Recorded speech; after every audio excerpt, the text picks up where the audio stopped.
Badan Pengawas Pemilu atau Bawaslu Kota Bekasi menghadirkan komunitas waria yang bernama Sri Kandi Patriot saat agenda sosialisasi pengawasan partisipatif pemilihan kepala daerah atau Pilkada tahun 2020, yang dimana komunitas tersebut dihadirkan secara perdana sebagai kategori kelompok rentan. Yang diketahui kelompok rentan ini tidak hanya komunitas waria saja, namun juga terdapat kelompok lainnya di antaranya yakni disabilitas, lalu pengamen jalanan.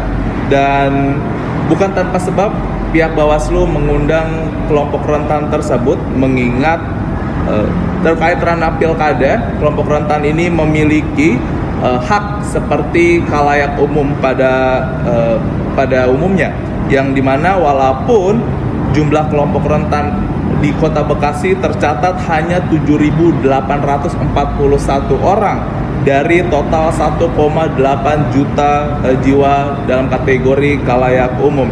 Dan pihak Bawaslu Kota Bekasi juga menyampaikan di luar dari khalayak umum, tidak hanya komunitas waria tersebut saja yang perlu mendapatkan hak pilihnya atau hak sesuainya, namun juga kelompok yang lainnya termasuk dalam kategori rentan tersebut.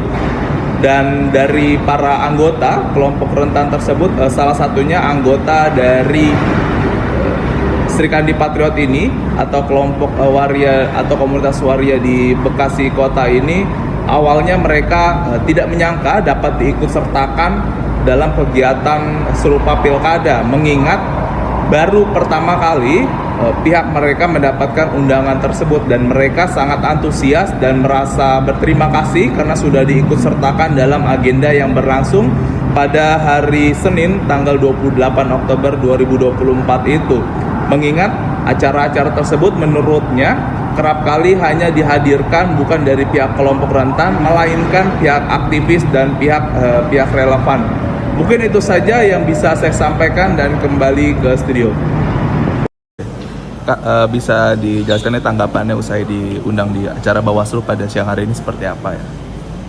Kalau tanggapan gue sih sebenarnya cukup bagus ya, karena sejauh ini dari Bawaslu itu tidak pernah melibatkan dari teman-teman komunitasnya gitu.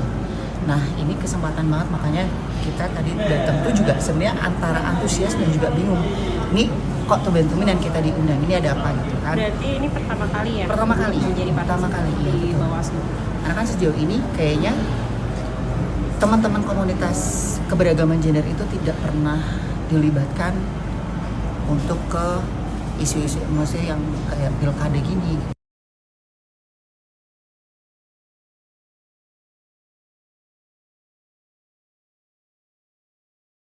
Kan mengapa Bawaslu mengundang?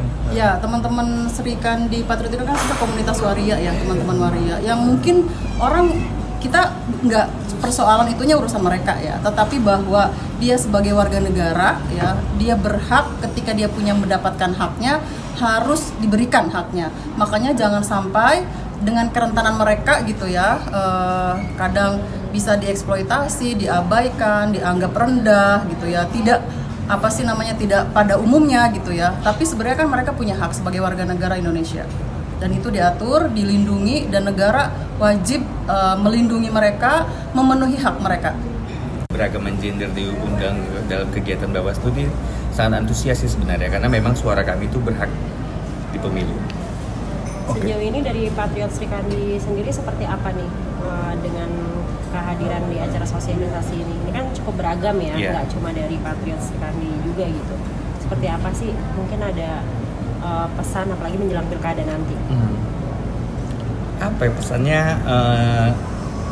Isu keberagaman gender ini jangan diangkat sebagai isu yang sensitif ketika menjelang pilkada.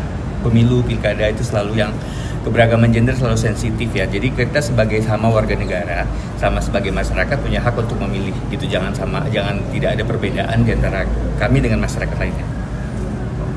Ada satu paslon yang merangkul nggak dari 3 paslon yang utama? Dari 3 paslon belum ada yang merangkul teman-teman keberagaman gender. Alasan Tahu alasannya? Kalau itu saya nggak tahu. Download Tribun X sekarang, menghadirkan lokal menjadi Indonesia.